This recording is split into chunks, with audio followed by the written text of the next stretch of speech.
All right, Oh, we're live. yeah, it says live up in the top right corner. Oh, okay. Oh, it does. Mm. It's private. Don't worry. Scary. All right. Scared. So we're gonna start with Jeremy's intro. And 3, 2, 1.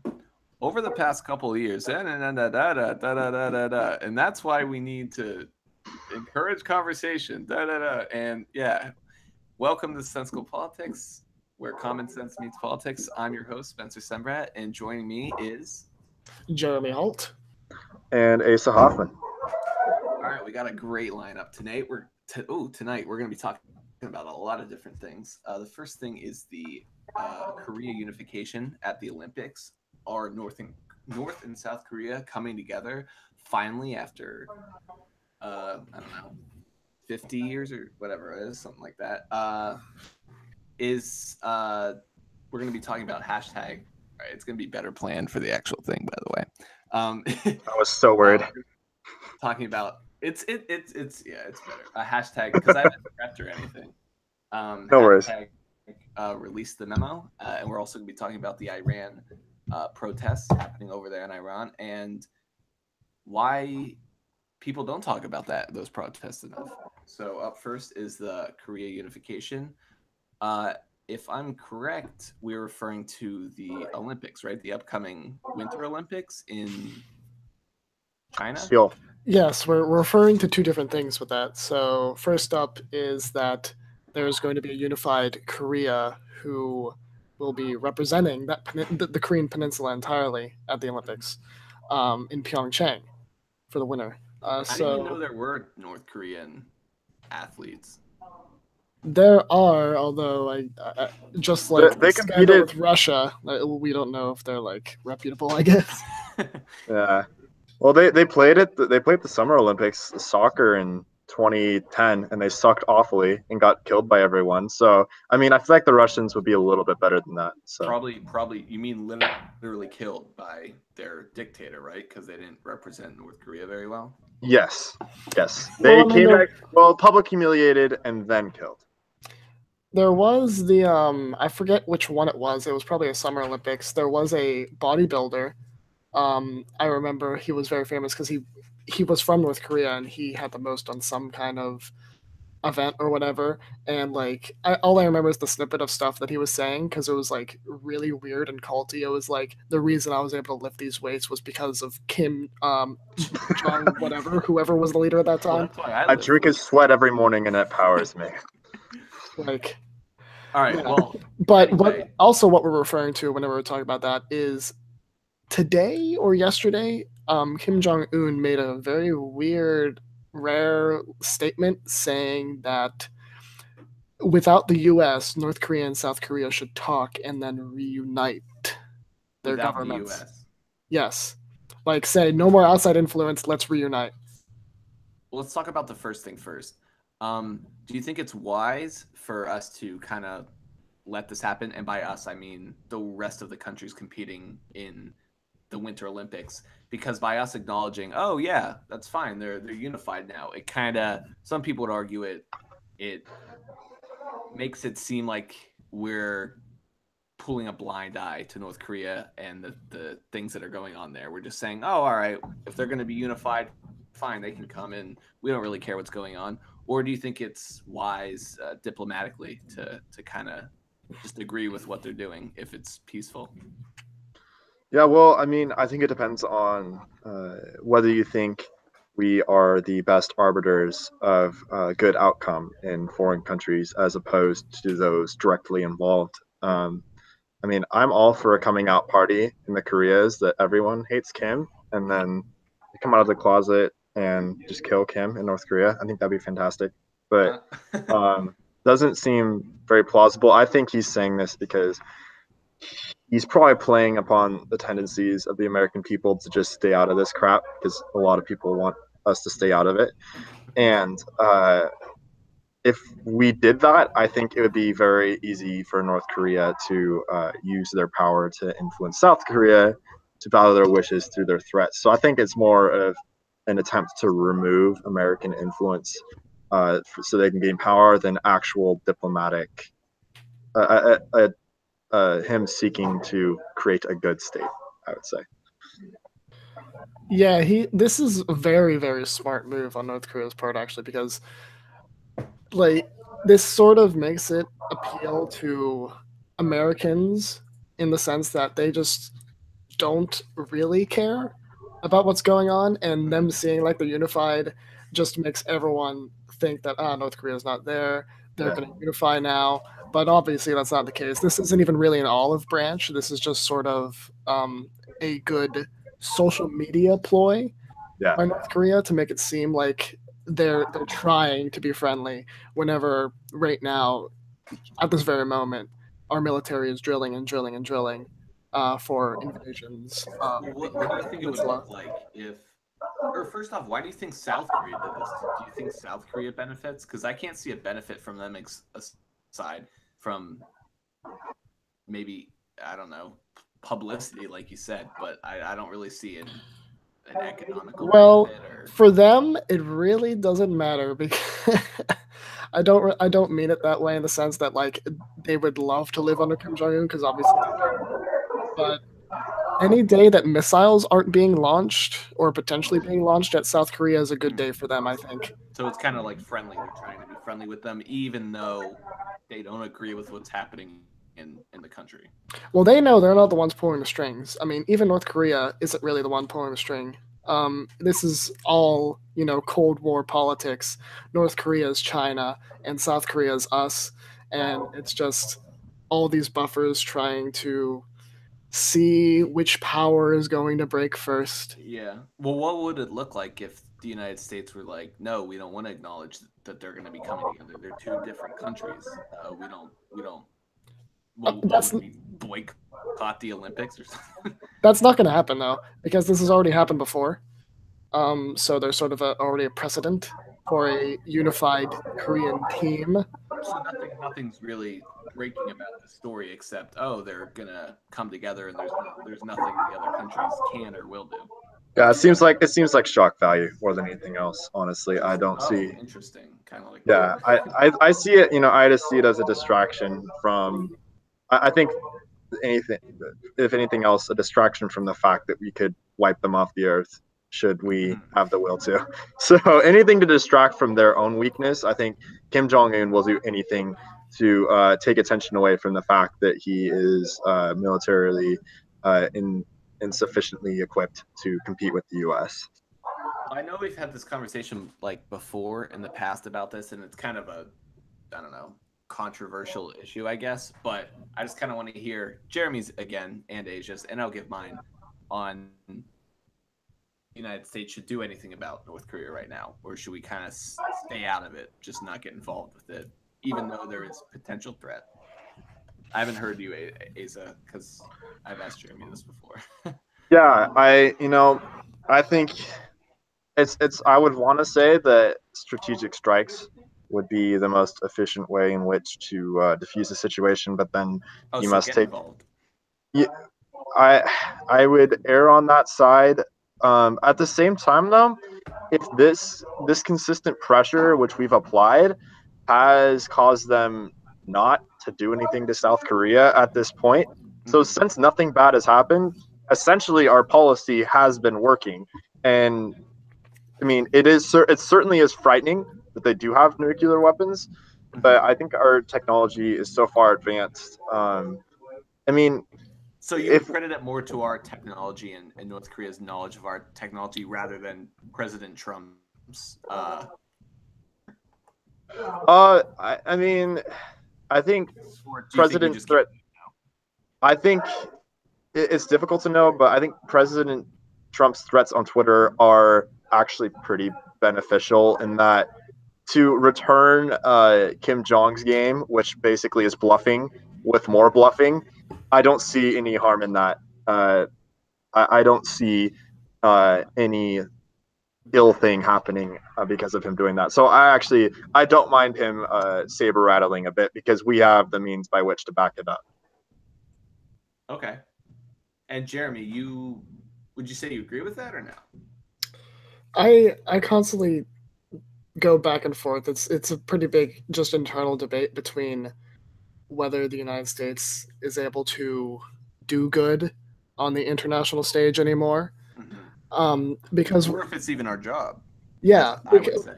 yes, because we were very successful whenever America was the world power. The Cold War, the ideas of which we had to battle through containment, détente, and then finally just nuclear arms race until the Soviet economic collapse. Yeah. And that was pretty successful. But I feel as if after that, America foreign policy has been less and less stellar. We've been less successful in every given situation. We had many failures during the Cold War too. North Korea being one of them. Yeah. And do you fear? Sometimes I think I didn't mean to cut you off there. Sorry. Oh, it's fine. Like, what if? Do you fear like another Pearl Harbor? Obviously, it's what's going on over there is nothing close to how World War II was. But is it smart to wait for them to hit us first before we take control of the situation? I don't think anyone's going to hit anyone, because if North Korea ever did, and a lot of lives would be lost. Okay. Yeah. If they did try and do any attack anywhere in the U.S., whether it be Hawaii, whether it be an EMP attack on mainland United States, they would be done. China would run for cover. The international community would be on their doorstep, and the Kim regime would be over. So yeah, I agree. I think the place on which to put pressure is China, because since we know that they control, I think while unfortunately we are dependent upon China for a lot of manufacturing, the products we receive from them, there has to be that's where the pressure is applied, because that's where the real power is. Kim has no power because he knows that his weapons essentially aren't his. And you think the technology's aren't his. That Kim knows that? Sorry? You think that Kim knows that? Is that what you're asking me? Yeah. Do you think he knows, like, I'm done if I do anything? Or I believe he does. I don't think he's stupid. I mean, yeah, I think you'd have to be remarkably ignorant not to know that you'd be crushed at this point. So, yeah. Yeah, China is definitely the key, and there's a lot of ways we can go about that. We could put tensions up between them and India, because there's already a lot of tensions there. They're vying for control of this century, so to speak. This is either going to be the Chinese century or the Indian century. I had to say it, but the United States on top of the world stage has passed. Because China's gonna. well, China and India's population are going to far exceed any nation's industrial capabilities. And not only that, but conscription potential. Right now, if China conscripted 1% of their people, they would have more than our army. What does conscripted mean? Pulling them into the armed forces. Oh, yeah. So that's one of the big fears of this. And India right now, at least population projections, they are going to far exceed China in the coming century. By I think like 2060, India's population is going to be over 2 billion people. That's insane.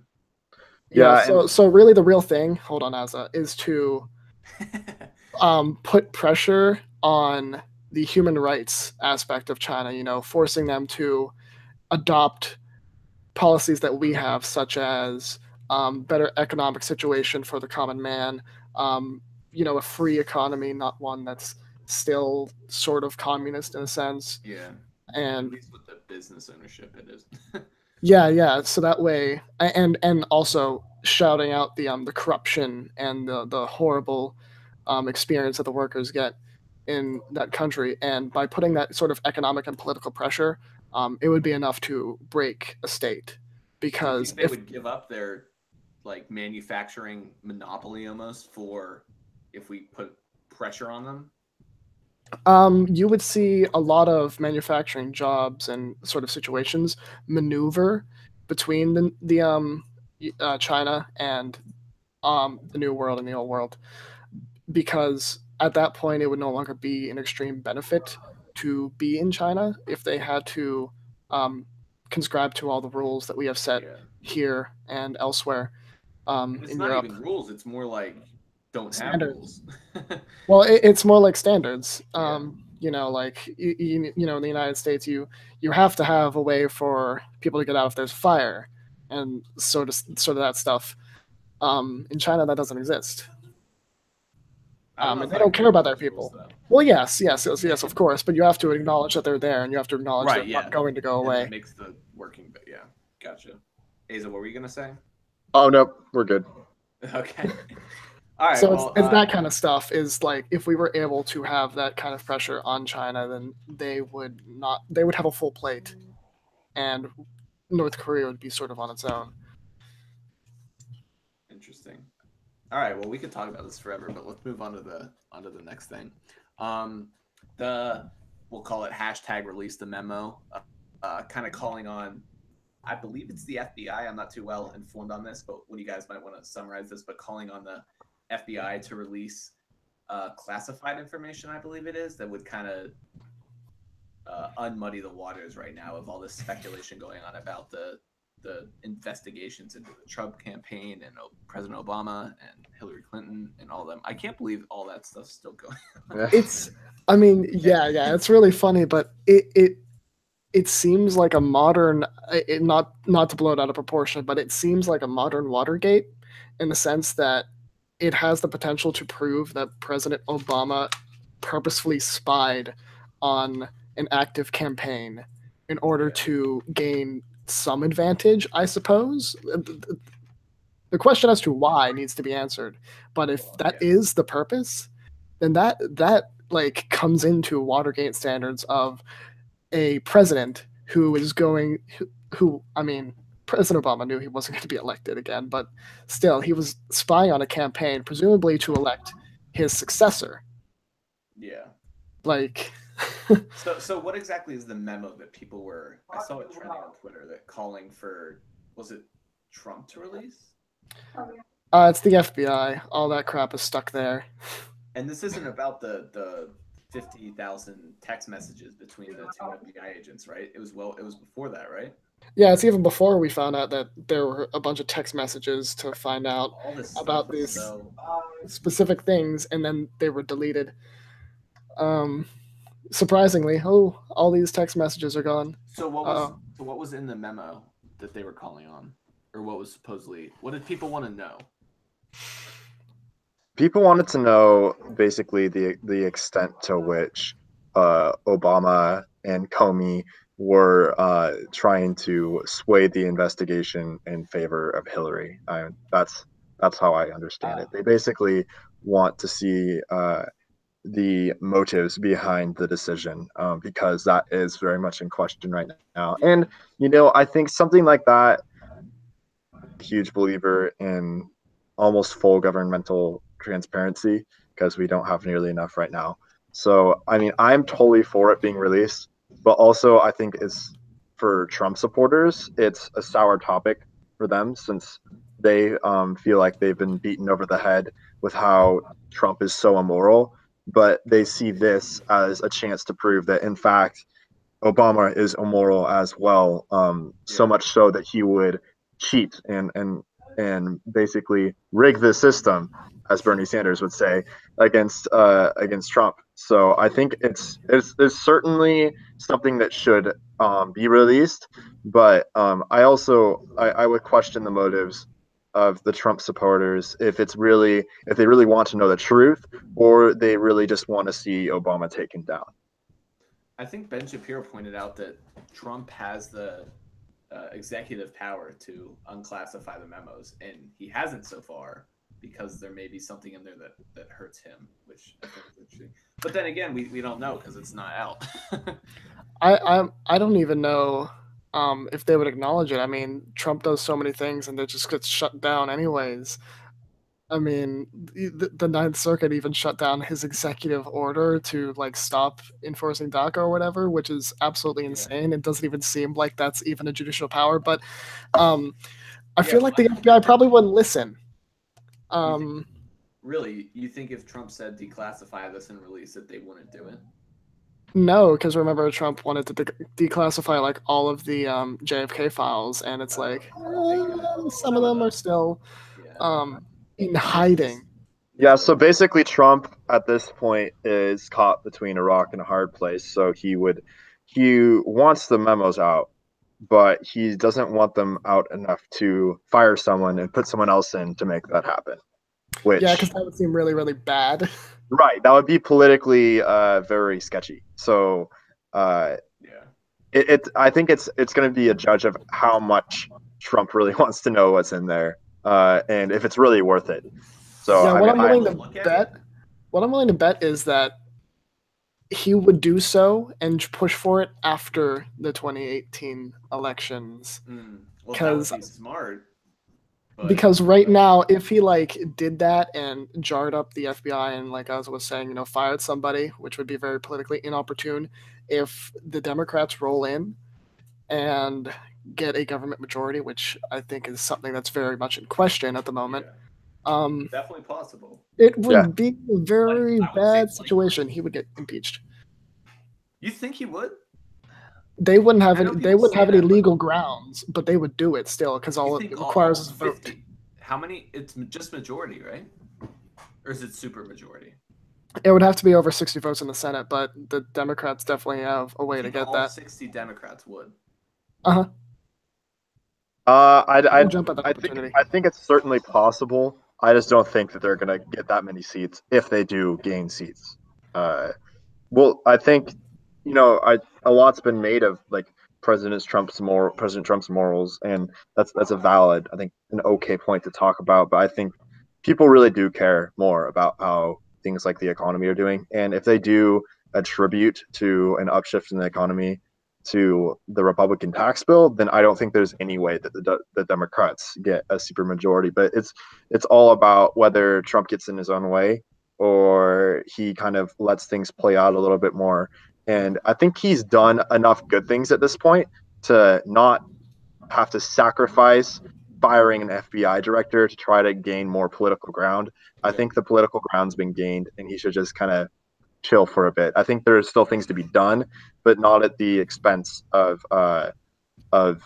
him getting in his own way, essentially. Yeah, I'm not trying to say like Trump would get impeached. I'm just trying to say that like he's probably staying back from the whole releasing the memo until the government is set in stone. Yeah. We could also talk about just real quick like the shutdown, whether just because I feel like it kind of I feel like that's something we could talk about real quick. It kind of like put a dampening on like the whole tax bill and all it was so cool. I'm not sure if this is it. I don't want to say anything wrong. Maybe I was just excited. Is the tax bill in act yet?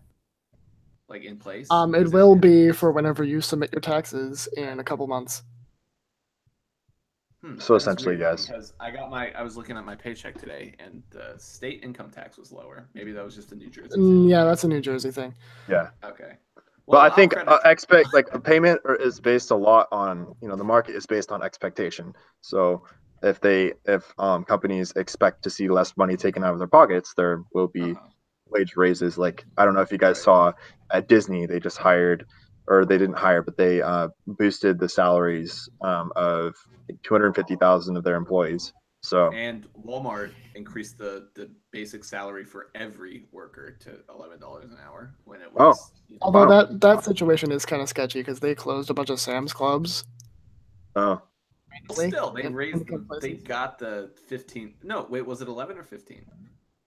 I think it was $11. $11. Yeah. Yeah, okay. I'm just saying that situation's a little bit sketchy. I find the government shutdown thing really interesting with how Democrats want DACA, whatever, and Republicans want border funding, and I don't know. I just find it interesting how all this stuff's playing out and how it almost seems like. I mean, me personally, I don't want mass deportation of 800,000, dreamers. I don't want that personally, and Trump ran on we're going to deport these people, but then he said, "Oh, we're not going to deport them." I feel like, and I think, kind of saying what Ben Shapiro said. I disagree with Ben Shapiro on a little bit of the stuff, him in the sense that Trump should make it seem like he's going to deport them so that he gets a good deal for the border funding. If he just goes around and says, "Oh no, we're going to give them citizenship. DACA is going to be fine," Democrats don't have to make a good deal with that. And with the, I don't know, I find that interesting how all that stuff's playing out. Like, I want to see. I know I can watch it on like C-SPAN, but I just want to watch them like talk it out in the Senate. Like that seems so interesting. Do you guys think honestly, DACA is gonna get written into law, or do you think it's gonna get taken away and just no one's gonna get deported? Or do you think people aren't going to get deported? No. But I think the government shutdown was probably like the stupidest thing that's ever happened. Yeah. It was a real quick 69 hours of the government just not doing anything, and the Democrats going, "We're not coming back until we have DACA," and then the Republicans go, "Okay, we'll fund the government for one less week," and they're like, "Good." Yeah. No, and the funny thing is the government being shut down is essentially the federal government doing its purpose. So I was more than pleased of the federal government being shut down. Well, So. see, in Pennsylvania, my government shut down like once or twice every year, so it seems pretty normal. The only thing that I feel bad sometimes is like government workers. Not that I like government jobs, but it's their job, whether I like it or not. They don't get paid like post office people. But then I found out they get paid when it reopens. They get reimbursed for everything they didn't work for. Yeah. Like, they're getting paid to not work. So it's like, fine, keep the government shut down for months. I don't care. Yeah, just pay them to do nothing and have no involvement in our lives. That sounds fantastic, honestly. Why don't we should just shut down government all the time. I think it's great. Feel like people don't say this enough. I was thinking about this a lot, how the Democrats and Republicans are going back and forth. They each want to pass a law, whether it be border funding or DACA. There's no party in there advocating, no, let's not pass a law. Let's take a law away. It's just every year, it's more and more and more laws being passed. Or conversely, instead of more money into anything, how about less money? Yeah, the budget's never getting decreased. Well, I mean, I've been following this for maybe 2 years. It says maybe we shouldn't spend this much money on insert. Although Rand Paul does it every year, Yep. Attaboy, Rand. He's great. He'll get it someday, even if his foreign policy is crazy. Which is something like I wanted Ted Cruz, or I wanted Marco Rubio originally in the primaries, and then I switched to Ted Cruz after Marco Rubio apparently was sweating too much and dropped out, and then I switched to Ted Cruz. Let me tell you, little Marco's sweat was everywhere.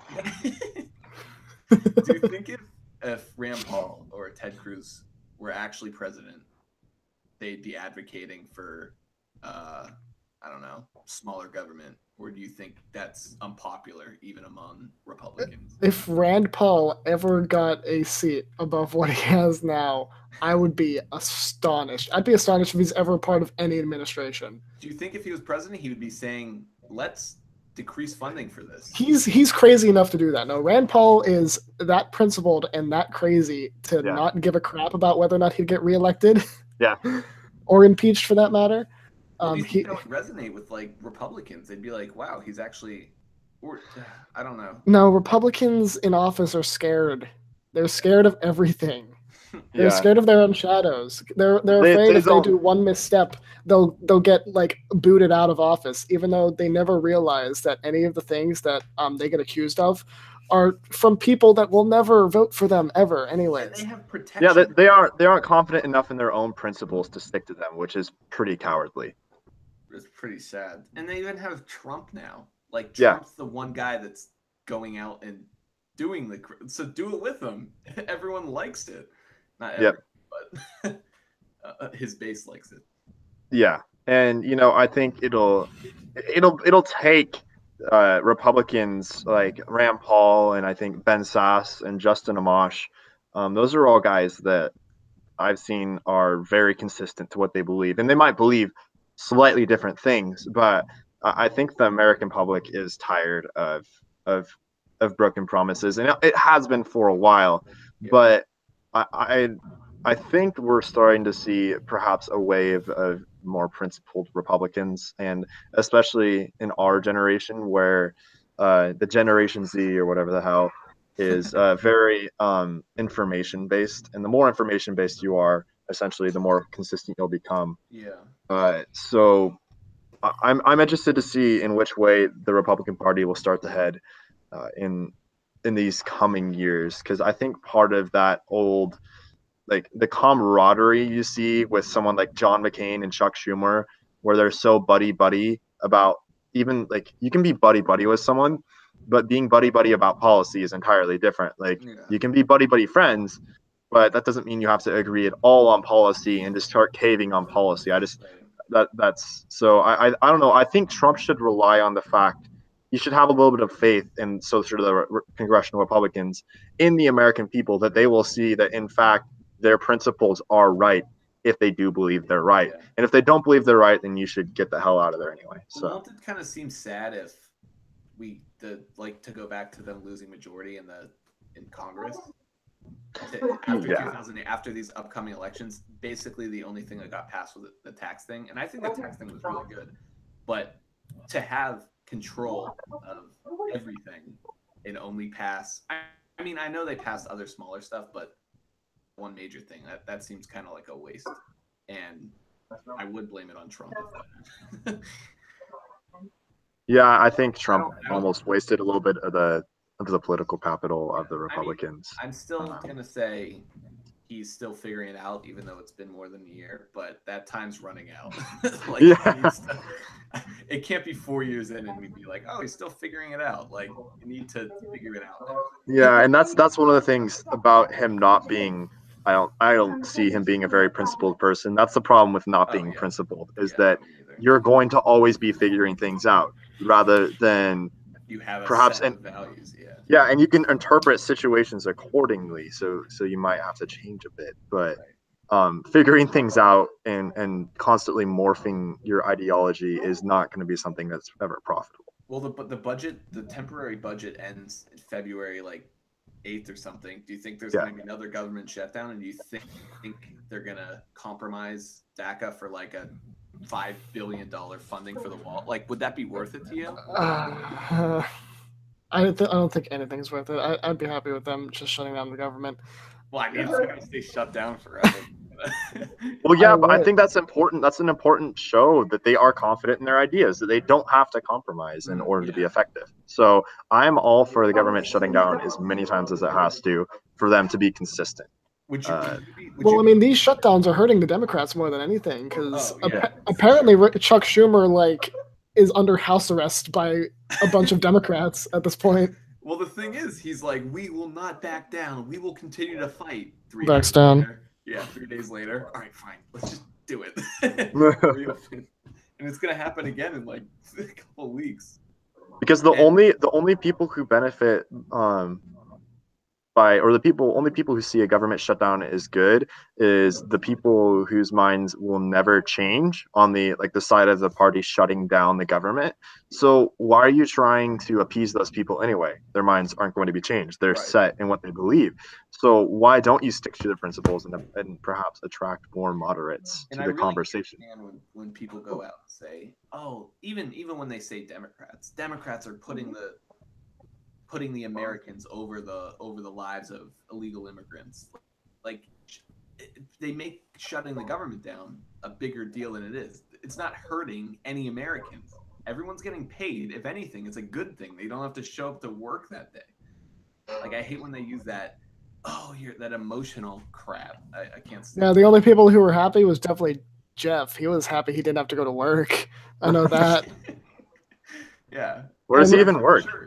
He works as a bodyguard somewhere, but since he's in the reserves, that's what he does. And I remember him texting me the next morning after the government was starting back up. He's like, oh, crap, gotta go to work. The government's back.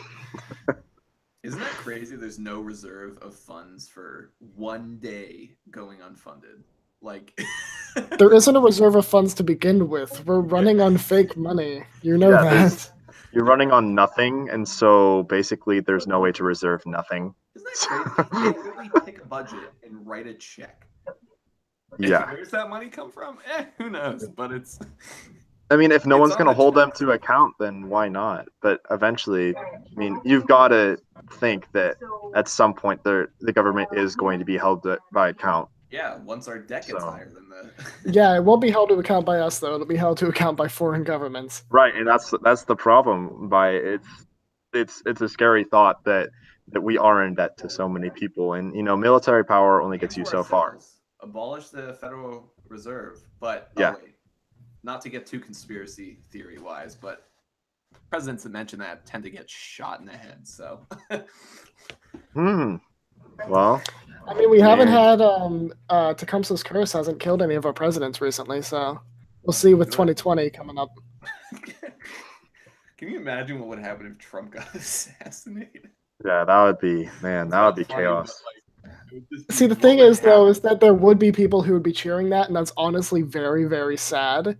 Yeah. But I don't think we should ever cheer the killing of any president. That would be absolutely insane. You would see the actual people who have only principles of they hate Trump who would be out there, and those would be the disgusting people that you never want to associate with. And then there would be President Trump would get shot, and CNN's headline would be President Pence goes on Twitter rant or something. No, it would just be President Pence is inaugurated. Where did Trump go? Who knows? No, it'd just be like, so what are your thoughts on Trump being assassinated? Not actually like having an opinion, just be like, well, since we don't really mind, like, what do you guys think? Yeah, they'd be like, whenever CNN or any company, Fox News, doesn't explicitly want to say they're biased, they always ask the question, so what do you guys think about this? It's like, hold on, you guys are the ones, you guys are supposed to report the news. Headline that would be like 0% of women have been assassinated. Like sexist or something. Progress. Yeah. Look, guys, I'm just really happy that the next and first woman president is going to be Nikki Haley. So yeah, that's gonna be awesome. I don't know if she will, though. She should. There's so many people who'd be willing to vote for her. I'm already on that game. I would certainly be willing. I would vote for her without even looking at her policies because she's a woman. Right. Yeah. I mean. Yeah, we respect here at Sensical Politics. We respect women. Yeah, we respect women, so we only care how they look. Yeah. So. If she looks good, I'll vote for her. Leave that one there. Our motto. If she looks good, I'll vote for her. All right. Well, let's move on to the last topic, which is the Iran protests, which are still going on, but we covered that for the news media covered that for 2 days, so that filled they're fine, they're covered, so we don't need to talk about that. That's so annoying. It's just like, hey, look, people want democracy and a secular government in the Middle East. What's going on? Like, why would they want to go against their own traditions? Like their culture was fine to begin with. Why are they thinking about changing it? It is funny how people like, say. I remember in my history class today, my teacher, who I like, but she was like, the Spanish didn't even look at the Native Americans' culture or anything. They just conquered them. And so they say stuff about that, but then things happen in Iran and they're like, Well, it's actually really funny because the Spanish probably treated the reconquering of Iberia better than the conquering of the Native Americans. I mean, like, by the time they found the new... so bad for Native Americans.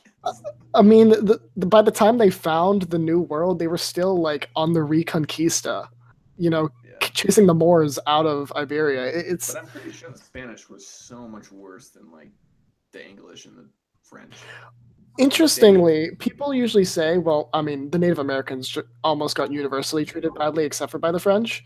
But other people, like the African slave trade, most reports say that Catholic countries treated the slaves better than Protestant countries did, which is just an interesting topic. Yeah, interesting. Well, also I forget the Pope's name, but he saw the horrible things happening to the Native Americans, so he suggested leave them alone, go get Africans and make them your slaves. Wow.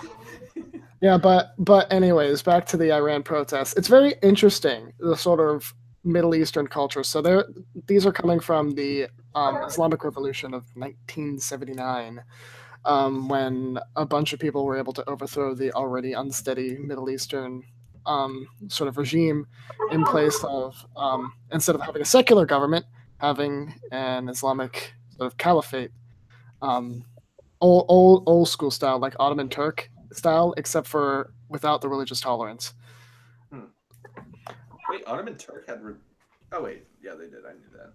Yeah, the Ottoman Empire was, in its olden Good. days, it had a lot of religious tolerance. Up until before World War One, but it's all of that stuff there in the Middle East in regards to their culture. Because I don't actually know that. Well, a lot of it is women protesting the fact that they have no rights, which is said so in Sharia law. Are they Muslim? They're Muslim, right? It's Islam, Right, Sunni Islam. Yeah. So they're protesting their own religion. Well, not necessarily, because, like I said, there was a lot of time in Islamic history where women did have some sort of right. They didn't have to have those garbs. Not so much in the Ottoman Empire era, but between the Ottoman Empire era and now, those years from World War II and on, there are lots of amazing pictures of the women in the Middle East who they looked, other than their race, ethnicity, obviously, they looked like women here, living happily, being able to dress as they wish in a Western style, I suppose you could call it. Oh, so it's gotten worse since then, and that's what they're. It's gotten significantly worse even since like the 1970s. See, I didn't know that. It used to be a completely different place, and so I see it more as a protest against the government enforcement of the government's interpretation of the Sharia law, essentially. So I think they want to remove theocracy essentially from the state. I wouldn't necessarily say it's like a revolt against Islam, but certainly I think they've seen at least what they perceive as the abuse of Islam by the government. And so they want to get away from that. But I think one of the things that's interesting about the way or the lack of coverage in the media is that when we went into the Middle East to do our business there, it was immediately portrayed as greed and conquering. But so like the Bush was greedy for oil or whatever, all those things, and you just don't like. Does the media think that the Iranian people are just greedy for something? Is that why they're not covering it? Is that why they're not giving it credence? Because if they think it's a serious revolution, then why wouldn't they cover it? So you have to wonder in which way the media views the seriousness with which they're protesting. Do they actually take it seriously, or do they think it's just simply people's greed for power overcoming them? And I don't know. I think that would be interesting to sit down and talk to one of the people at CNN and be like, hey, if you believe in the abolition of religion being enforced through government, then why don't you love this? Like, this should be your thing over here. This is the model way of doing it. And this is what feminism should be highlighting. Yeah, and so I think it's just another display with the obsession of the media just to focus on things that they know people will be interested in rather than focusing on the things that are important. Because I think it's easy to talk about the Trump, the Comey memo, and the FBI and all those sorts of things. Like, those are easy topics because everyone is really opinionated about them, but that's not true journalism. Journalism isn't addressing topics that are fun to talk about. Journalism is the seeking of truth. So you'd have to say that they're just straying from the nature of their profession at this point. I don't even know if I would say that. Something very shady is going on with that, because this would be something that is a story of a lifetime, so to speak. If these revolutions are in any way successful, and people said that they're far and beyond bigger than any other protest that's happened before in Iran, since the Iranian Revolution or Islamic Revolution, 1979. If well, what I'm saying is like this would be the opportunity of a lifetime for any journalist to go to a place and watch something like this happen, an amazing change in culture, in government, in religion. This is something that people even here should be interested in because it's just something that no one gets to see. It's so different. And the American people are typically interested in something like this. And if they were able to pose it in such a way like, look, these people are fighting for their freedom, much like, we did at one point in our history, it might be something that people would like. But the media doesn't want to cover it because they've been told not to cover it. It's somewhat clear that it's unpopular to cover it, weirdly. Well, it's not that they don't want the it's not that it would be unpopular and that they would lose views because they're already losing views for whatever, by just existing, but it's that sucks to lose views for existing. Yeah, they're just existing wrong. They've been told not to cover what's going on there for whatever reason it may be, and God knows who made that order.